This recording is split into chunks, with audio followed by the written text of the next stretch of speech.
जाऊ. जय शिवराय. एक मराठा लाख मराठा. सगळ्याला माझा नमस्कार. आज आपण टरबूजाच्या प्लॉटमध्ये आलो आहोत. माल फुगा लागला का नाही बघा तुम्ही. आज 18 तारीख आहे का, तर 1 महिना 19 दिवस झाले. हे बघा माल कसं धरले. गेल्या वेळेस आपण ह्याचा फोटो काढलेला होता. हे बघा ह्याचा हा नग आपण बघितलं जो पहिल्या सुरूच. त्या टायमाला 1 किलोचा नग होता ती. आता ही 2-2.5 किलोचा नग झालेला आहे. बघा कसे बघा क्वालिटी, कलर काय व नंबर 1 आहे.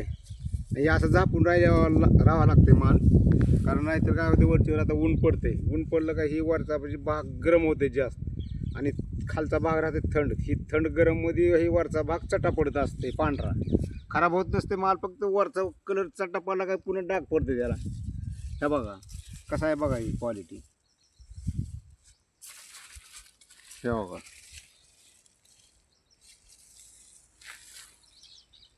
1 महिना 19 दिवसाचा प्लॉट आहे बघा.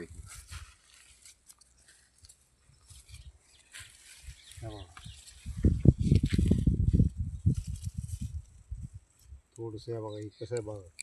जन्मातच आहे बघा ही ढाल, त्याचा काही नाही.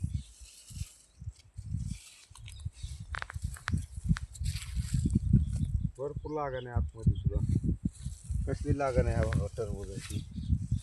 फस का 1-1.5 किलोचा नग आहे. आता हे 15-20 दिवसामध्ये नग बघा कसा फुगतोय. हे कसा दिसायला प्लॉट बघा. नंबर 1 आहे. कसा कलर आहे, कशी क्वालिटी आहे. दिसायला बी नंबर 1 प्लॉट आहे बघा. हे बघा आपण लावलं होतं. ही कशी बघा किडे किती पतंग बसलेली याला. बघा ही सगळी किडे याला बसलेली आहे त्या बघा ते लावल्यामुळं. कारण ह्याच्यावर जे बसायचे कुळे असे सुसून किडे याच्यातला रस पित येतं, तेव्हा ही किडे इथंच मुरून पडले चिटकू. हे व्हायरस किडे असते. ते मवा आहे याच्यात, पांढरा पतंग आहे, लाल पतंग आहे, माशी आहे, डंक मारणारी माशी आहे.